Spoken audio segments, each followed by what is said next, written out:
مشاہد حسین سید صاحب یہ بتائیں کہ وزیر اعظم عمران خان صاحب امریکہ جا رہے ہیں تو ظاہری بات ہے ان کو عافیہ صدیقی کی بات کرنی چاہیے، لیکن ایشوز اور بھی بڑے اہم ہیں۔ آپ نے کہا کہ وہ چاہتے ہیں کہ افغانستان میں ہم افغان طالبان کے ساتھ ان کی انڈرسٹینڈنگ کروا دیں، لیکن امریکہ تو چاہتا ہے وہ سیز فائر کا اعلان کریں۔ تو کیا آپ سمجھتے ہیں کہ پاکستان جو ہے وہ افغان طالبان سے سیز فائر کروا دے گا تو اس کے بعد امریکہ وہاں سے چلا جائے گا؟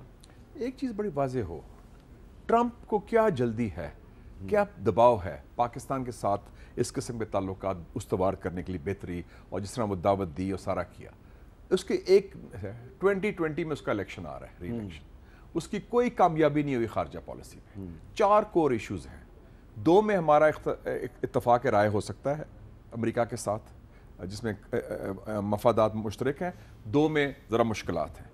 پہلا افغانستان امن پروسیس پاکستان کے لیے امن سب سے زیادہ اہم ہے اور ہم پوری طرح ساتھ ہیں، وہ بھی ہمارے ساتھ ہیں۔ اب امریکہ نے یو ٹرن لیا ہے، پہلے طالبان کو تسلیم نہیں کرتے تھے، اب کرتے ہیں، اور اس میں میرے خیال میں پیش رفت کے کافی امکانات ہیں، کیونکہ چین اور روس بھی ان کا ساتھ دے رہا ہے۔ دوسرا ایشو جس میں کچھ کم امکان، وہ بھی ہمارے انٹرسٹ پہ ہے، ایران میں جنگ نہ ہو۔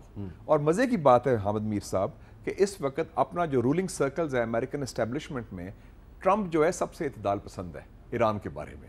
پومپیو، بولٹن، یہ تو نیو کونز ہیں، یہ تو چاہتے ہیں جنگ فوراً حملہ کر دے تہران پر، وہ کہتے ہیں نہیں رکو، ان کو پتہ ہے جنگ نئی جنگ ہوئی تو وہ فارغ ہے الیکشن کا۔ 2 ایشوز اور ہیں، ایک پاکستان چین تعلقات جس میں سی پیک کا دفاع ٹکا کے کرنا ہوگا، پاکستان کی ملٹری اسٹیبلشمنٹ کو، پرائم منسٹر آف پاکستان کو، یہ ہمارا روشن مستقبل کا ضامن ہے۔ اور دوسرا ہے کشمیر ایشوز اور انڈیا کی بالادستی کو ہم ریجیکٹ کرتے ہیں، مودی کا جو رویہ ہے پاکستان کی طرف، مسلمانوں کی طرف، تعصب و تقسیم کی بنیاد پر اس کو مسترد کرتے ہیں، اور اس میں ہمیں بڑا کلیئر سٹینڈ ہونا پڑے گا کہ ہم پائیدار امن کی بات کریں، اور امن صرف افغانستان میں نہیں، کشمیر میں بھی امن ہونا پڑے گا۔ کشمیر کے مسئلے پہ پرائم منسٹر عمران خان صاحب کو ٹرمپ کے سامنے ایک اصولی موقف کشمیری عوام کے حوالے سے ہونا چاہیے۔ ان کا انٹرنیشنل کمیشن آن ریلیجس فریڈم نے کہہ دیا ہے کہ ہندوستان جو مسلمانوں سے زیادتی کر رہا ہے، ان کی speaker of parliament Nancy Pelosi نے پچھلے ہفتے بیان دیا ہے کہ مسلمان تعصب کا شکار ہیں، United nations human rights council کی رپورٹ آ گئی ہے، ایمنسٹی انٹرنیشنل کی رپورٹ آ گئی ہے، وہ کھل کے ٹکا کے اس میں بات کریں۔ تو 2 ایریاز میں ہمیں کوئی پرابلم نہیں ہوگا، افغانستان، ایران، اور جو سی پیک چین ہے، اب چین سے بھی ان کی سافٹ ایٹیٹیوڈ ہو گیا ٹرمپ کو سمجھ آ گئی چین سے ٹریڈ وار نہیں ہو سکتی، تو اس پر ہم ٹکا کے سٹینڈ۔ اچھا کاکڑ صاحب، جو افغانستان کے راستے سے جو آپ کے صوبے بلوچستان میں اور ٹرائبل ایریاز میں پاکستان کے، وہاں جو دہشت گردی ہو رہی ہے، ظاہری بات ہے وہ افغان انٹیلیجنس کروا رہی ہے، اور وہاں پہ جو اشرف غنی صاحب کو ہم نے صدر بنا کے بٹھایا ہوا ہے تو وہ امریکہ کی مدد سے بیٹھے ہوئے ہیں۔ تو یہ اشرف غنی صاحب جو ہیں ان کو ہم نے پاکستان میں بلایا، بڑی ان کی عزت افزائی کی، لیکن وہ باز تو نہیں آ رہے۔ تو کیا یہ معاملہ جو ہے یہ وہاں پہ ڈسکس کرنا چاہیے کہ افغانستان کی حکومت پاکستان کے ساتھ ڈبل گیم کر رہی ہے؟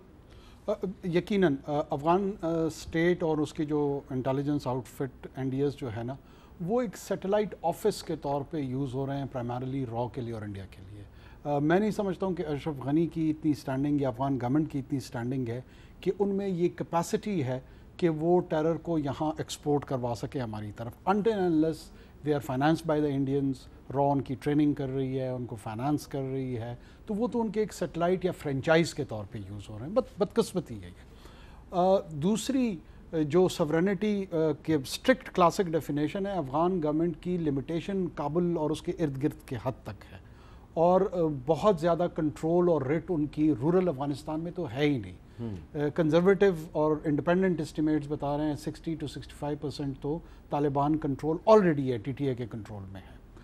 ہیونگ سیڈ دس، دیکھیں ہمارا US کے ساتھ یہ ریئلائز کرنا چاہیے کہ جو چائنا کنٹینمنٹ پالیسی تھی دیٹ از فیلنگ۔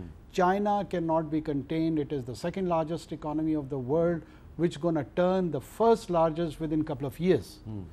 مجھے ایسا میرا خدشہ ہے کہ امریکنز جب یہ کنٹینمنٹ فیل ہو جائے گی تو پھر یہ انگیجمنٹ آف چائنا پالیسی میں چلے جائیں گے، اور یہ ریئلائزیشن ہمیں ابھی سے ہونی چاہیے کہ ہمیں چائنیز سینسٹیوٹیز کو انڈرسٹینڈ کرتے ہوئے ایک بیلنسنگ ایکٹ کے طور پہ انگیج رہنا چاہیے US کے ساتھ۔ And US requires us more as rightly Mushahid صاحب has said۔ افغانستان میں ڈیلیور پاکستان کا لیوریج موجود ہے، پاکستان کا ایک ہسٹوریکل بیک گراؤنڈ موجود ہے، پاکستان کی جو سینسیبل اسیسمنٹ ہے ٹھیک ہے وہ پوری دنیا نے تسلیم کر لیا. ٹھیک ہے. اچھا علی ظفر صاحب، ایک ایشو جو آپ سمجھتے ہیں عمران خان صاحب کو امریکہ کے دورے میں اس پہ بہت زیادہ توجہ دینے کی ضرورت ہے، وہ ایک ایشو کون سا ہے؟ دیکھیں جی، ان چاروں پولیٹیکل ایشوز کے علاوہ میرا خیال ہے سب سے جو اہم ایشو ہے وہ ہے اکنامکس. آپ کو پتہ ہے کہ جو ہمارا ٹریڈ پارٹنر ہے یو ایس اے جو ہے امریکہ، وہ پوری دنیا میں ہمارا سب سے زیادہ اس کے ساتھ ٹریڈ ہے، اس کے ساتھ ہماری ریلیشن شپ ہے بزنس کی. تو میرا خیال ہے کہ یہ جو سب سے اہم اس دورے کا ایک ڈیلیگیشن ہوگی وہ ہوگی کامرس، ٹریڈ اینڈ بزنس. ٹھیک ہے. یہ اس کے اوپر ہمیں سمجھانا پڑے گا اور سمجھائیں گے امریکہ کو کہ سی پیک جو ہے، یہ کوریڈور جو ہے، یہ اتنا اہم ہے. یہ صرف چائنا ریلیٹڈ نہیں، اس میں کوئی بھی ملک آ کے انویسٹ کر سکتا ہے. بہت سارے بزنس ہبز بننے ہیں. تو یہ کنٹریبیوشن جو امریکن بزنس ہاؤسز کے ساتھ ہوگی، ٹرمپ کے ساتھ تو ملاقات اپنی جگہ، ان کی حکومت کے ساتھ اپنی جگہ، لیکن جو وہاں کا بزنس کمیونٹی کو یہ اعتماد دلانا ہے کہ اب پاکستان تیار ہے، بہت بڑی انویسٹمنٹ اپرچونٹی ہے ہمارے پاس، یہ ہم نے آئی تھنک سب سے اہم چیز ہوگی. کیونکہ اس کے بغیر آپ دیکھیں کہ کوئی ملک نہیں چلتا. ہمارے جو نیبر ملک والے جب گئے تھے ان کا بھی ایجنڈا یہی تھا مین. جو بھی ملک جاتا ہے اس قسم کی سچویشن، تو میرا خیال ہے سب سے اہم امپورٹنس اس چیز کی ہوگی. ہمیں یہ بتانا ہوگا کہ ہم سیف سیکیور بزنس پلیس ہیں، دنیا میں کسی سے کم نہیں. بالکل ٹھیک ہے. اور مشاہد صاحب، جو آپ نے جو 4 پوائنٹ بتائے وہ بالکل وہ بڑے اہم ہیں، لیکن اس میں ایک ایڈ کر دیا ہے علی ظفر صاحب نے. لیکن اس میں اب ہمیں یہ ان کو کہنا ہے کہ ہمیں آپ سے ایڈ نہیں چاہیے، آپ ہمارے ساتھ ٹریڈ کریں. اور جو ایشو عمران خان صاحب جو ہیں، جب ہماری اس قومی اسمبلی میں اپنی پارٹی کے واحد ایم این اے تھے، تو اس وقت انہوں نے عافیہ صدیقی کی بات شروع کی تھی. ایویڈنس میں نے پیش کر دیا. اور اب جب کہ وہ ملک کے پرائم منسٹر ہیں، ابھی تک جو ہے وہ ان کو چاہیے کہ اس پہ اپنا موقف جو ہے اس پہ قائم رہے. تو میرا خیال ہے کہ اس پہ وہ بات کریں گے وہاں جا کے. انشاءاللہ کرنی چاہیے ان کو. کرنی چاہیے. بالکل پاکستان کی نمائندگی کر رہے ہیں اور پاکستان کے عوام کے حقوق، شہری کے حقوق اور ہمارے قومی مفادات کا ان کو اچھی طرح ترجمہ. بہت شکریہ مشاہد حسین سید صاحب، انوار اللہ کاکڑ صاحب اور سینیٹر بیرسٹر علی ظفر صاحب.